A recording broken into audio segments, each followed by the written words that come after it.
O fato da gente não saber o que está acontecendo, isso em alguns países, a Dinamarca, como sempre, talvez seja um dos países onde há uma transparência dos procedimentos do Estado, do governo, mas a maioria não é tão transparente. Alguns vão dizer que não pode ser, né, plenamente transparente, mas o fato é que aqui no Brasil há um déficit grave. Né? E por exemplo, pegue o caso, vou dar um exemplo do caso do Banco Master, né, que está se falando aí, a imprensa cobre. A sensação que dá é que no começo havia, então, nomes de peso, supostamente, possivelmente ligados ao escândalo, mas veja que paulatinamente o processo vai cada vez mais. Daqui a pouco, se alguém de fato dançar, provavelmente vai ser alguém que assinou um documento do meio da hierarquia, que não é ninguém de grande peso. Por que estou dando esse exemplo? Porque isso aumenta a sensação que, de fato, a gente não consegue entender. Primeiro porque aspectos técnicos, né? E no mundo do direito, do STF, isso é muito forte, aspectos técnicos. Mas o que a população percebe é que ela é alijada da possibilidade de avaliar qualquer coisa de uma forma um pouco mais segura. Agora, isso, como você bem disse, digamos, esse déficit de transparência, de conhecimento, a informação, a falta de informação, ela na realidade alimenta a fúria. Porque essa fúria a qual você se refere nas redes sociais, ela é alimentada, antes de tudo, por paixões, né? Cada vez mais se estuda em ciência política, comportamento do eleitor e tal, o caráter passional da adesão política. Isso é um tema, ele é novo, mas não é totalmente novo, mas a ideia de que é muito mais passional do que racional.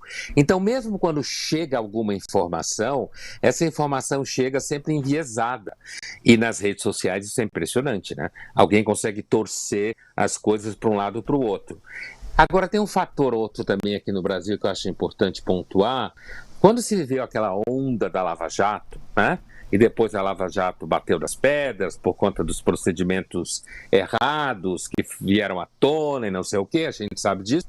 Mas o fato é que a mensagem que essa catástrofe da Lava Jato passou é que tudo bem ser corrupto, seja empresário, seja político, porque no final não vai acontecer nunca nada com quem é muito poderoso. E, de novo, pouco importa o esforço.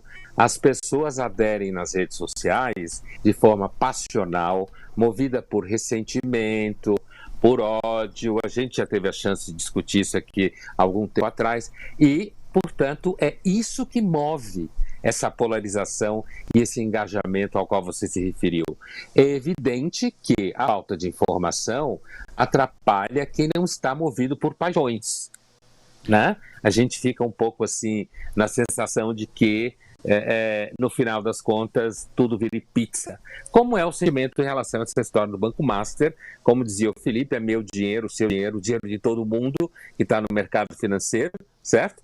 E, no entanto, chega um ponto que a discussão fica tão técnica que os mortais como nós não conseguem acompanhar.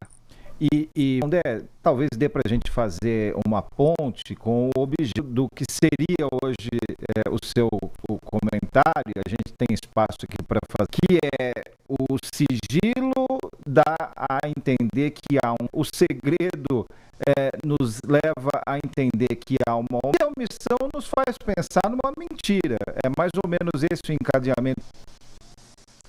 Ah, sim, é ontológico, diria o Aristóteles. Quer dizer, é um processo que você vai de uma condição a outra, estando relacionadas, porque todas elas remetem à ideia de tudo que a gente não tem acesso. E se a gente não tem acesso a tudo, qualquer coisa pode ser mentira.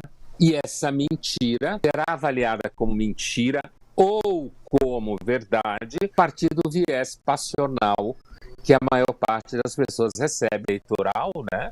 A gente sabe, o ano eleitoral é um ano mais perdido, né? Perdido no sentido de que a moçada em Brasília, não no Brasil, mas a gente está falando de nós aqui, a moçada em Brasília e tal, vai estar todo mundo voltado para ser reeleito, os candidatos novos, e, portanto, como foi em 20 Bolsonaro estourou a boca do balão gastando, Lula vai estourar a boca do balão gastando eleito, e segue o mundo, e a gente, que ano de eleição, é um ano mais ou menos perdido, porque na realidade o foco é quem vai ser eleito, quem não vai, quem é o candidato, não é? E a gente fica correndo atrás do rabo o ano inteiro, é quase um parênteses.